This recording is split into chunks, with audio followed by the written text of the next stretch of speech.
the A minor there. So Rainbow in the Dark, I made a little sort of arrangement for solo nylon string guitar, and I'll talk a little bit about that in this video. So basically, like, I think it fits well with kind of these like Spanish guitar cliches, and I've got 3 cliches that I've applied to this arrangement. It's in harmonic minor. Second one is the progression is just like minor 1 to dominant 5 and just back and forth. So in this case, it's going to be A minor to E7, A minor to E7, back and forth. And the third one is kind of some rhythmic ideas, or just basically one like rhythmic idea. It's this kind of like that. And so I'll talk about each of these 3 features, these cliches, so to speak, in turn. And then in the second part of the video, I'll talk about how I apply each of these ideas to like the guitar fretboard and how they kind of fit into the song itself. The original song's in natural minor, and so like it's an A natural minor on the recording. And so the notes of that are just like all the white keys. So natural notes, A, B, C, D, E, F, G. That's A natural minor. Harmonic minor, the only difference is you raise the G, you raise the 7th to like a major 7th, so like a natural 7th. A, B, C, D, E, F, G sharp, and A. So you have that like leading tone, as they say, that takes you back to the A. So when I transcribed the melody, I changed it. The original melody, for example, it would do something like, it's like that lyric, you know, it always brings me down. He says that, like, I think it's in the first or second bar of the verse. He does something like that. And then I just change it to, he plays a G here to the E, and I change it to G sharp. So I play it like, and then instead of going to the E, I lead it back up to the A. And that basic idea holds true for the rest of the melody. Whenever he sings a G, I'm usually sharping it, or like I think always sharping it to a G sharp to give it that like kind of sound. A harmonic minor also has some like useful characteristic chords that I'm using here.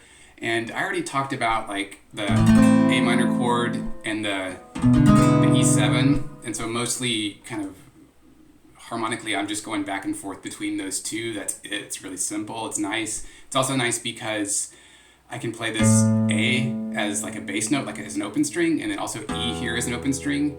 So you hear like these clear bass notes, and then I can kind of do whatever with the rest of the fretboard. So, I mean, it is interesting idea is just to divide the fretboard, kind of like leave these open strings alone just so they can ring out as bass notes. And then you can do the rest of your stuff on the top 4 strings. It's a little strategy, a little hint. So a couple of other noteworthy chords other than A minor and E7. One of the big ones is going to be the G sharp diminished. And the nice thing, I'll play it here. Nice thing about diminished is it's a symmetrical chord, meaning that it's built of minor thirds. It's just, like 3 or 4 minor third intervals, and after the 4th one you get back to the original root note in any like fully diminished chord. So it means that you can just move these shapes a minor third, and it's the same shape, but if you look, it's basically like an E7. So when you look at your E7 chord or E7 flat 9, you spell it out, it's going to be E, G sharp, B, D, F. And then I'm just taking G sharp, B, D, F with an E in the bass. And then up here too. And this applies for any kind of like diminished shape you might know. So a good example of that is in bar 12, where I'm just playing like the open string, and the diminished. So it's the diminished shape, the E in the bass, diminished shape, open string B, and then back to the A. So you get that nice diminished thing going on there.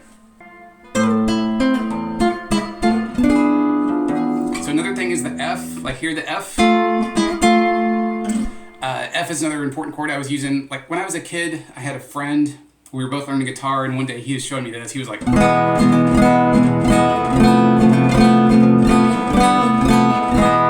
that thing. That's like about as cliche as you can get as far as like Spanish guitar goes. And I was like, wow, what are you doing? And like, he's like, it's really simple. My guitar teacher showed me it was just like play an E major chord here and then just move it up to the 3rd fret and move it up to the 5th fret and back. Just really simple. And so like, I've always remembered that ever since. But that F sound here is such a cool sound. It's like F major 7 with the E in the bass. And in the context of this kind of E major, it's cool. So like, that thing there where I'm doing, that's just your F there. And then also there's an F just in the intro, and it's the same as in the regular song. It's like A, then F, then like G sus to G. That's the way I play it. He's just like, that's the original song, something like that. So when I play it, there's your F, right? So yeah, so F is another one that you can use a lot. That's C augmented, C, E, G sharp. That's another one that's in a harmonic minor. That's a really cool sound, like that sound right there. Also, I think I'm using it, this is like in the chorus part, this part where he's like, then here, that rainbow in the dark, like, that's your C augmented right there. Just another one that's like helpful to use. Okay, so maybe like the second important thing about harmonic minor is just the chords. So it's really simple. Like I mentioned, I'm just going from like A minor to E7, A minor, E7, and you can see it. I've got those chords kind of, you know, described or listed out in the notation in the tab. And also keep in mind, like I was saying before, that instead of just like E7 here, you can also expand your, you know, voicings of that by playing like diminished chord. So you can play like a B diminished chord like that with an E in the bass, or like a G sharp, or like a D diminished chord, or like an F diminished chord with an E in the bass, and those are all going to work for your E7. And so that's kind of a characteristic thing what I'm doing here. There is maybe one exception where I'm not playing A or E7, and I'm playing a secondary dominant. So I'm playing the 5 of E7. So the first chord of the chorus, it's like, that's like an E7. But again, really it's just a diminished with the E in the bass, but I'm treating it as like an E7 flat 9. And I want to lead into that chord with the last chord in the verse. So I play something like, all right, so what is that? That is going to be another diminished arpeggio that I'm playing. It's a D sharp diminished. Like there's a D sharp there. Right there's it right there. And I'm just arpeggiating it. Why did I choose D sharp? Okay, so secondary dominant, I want to lead to E7. What's the 5 of E7? That's the secondary dominant is B, so B7. That chord, but we do the same trick. So we just play a diminished off the 3 of that chord. So B7 is what? B, D sharp, F sharp, and A. So off the D sharp, we can play diminished chord, and that's going to give us our that to lead into, that to lead back into, like that. So that's just your sequence of chords that you followed, or that I followed.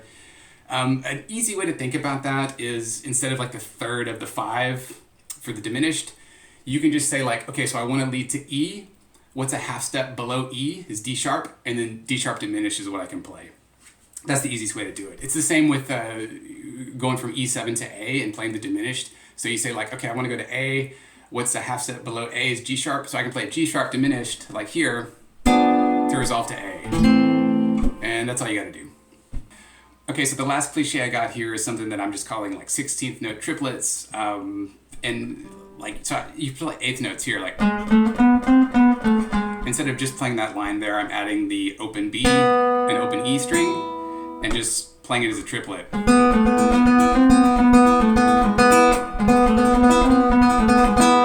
Or like down here.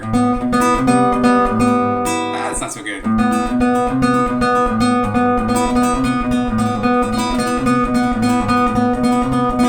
Yeah, just add that in to vary up the rhythm a little bit and give it a bit more, I don't know, kind of textural contrast. In terms of thinking about the best ways to apply these ideas to the fretboard, I think maybe the main theme is kind of going up and down the neck as opposed to staying in one position. So I remember when I first was taught in a guitar lesson a long time ago about harmonic minor, it was like play A minor like that, but sharp the 7, so it's going to be like whoop,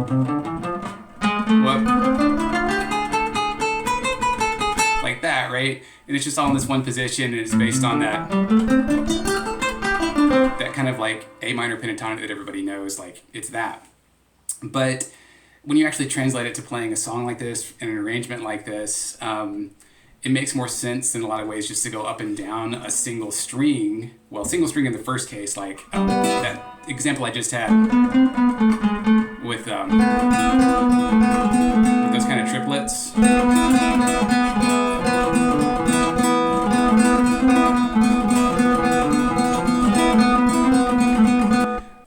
That or here, like,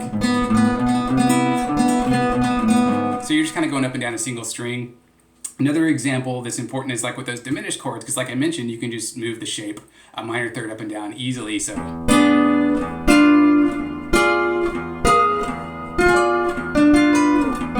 you're just going up and down, really simple because you're moving the same interval each time. The last example here was, there was a point in the chorus, I think, when I was doing something like, oh yeah, it was like, so now I'm taking like spread triads. So here I start out with like, and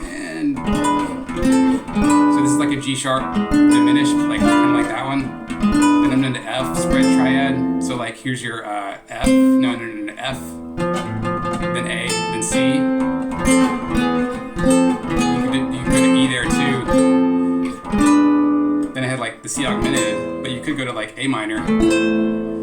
You could have something like, I don't know.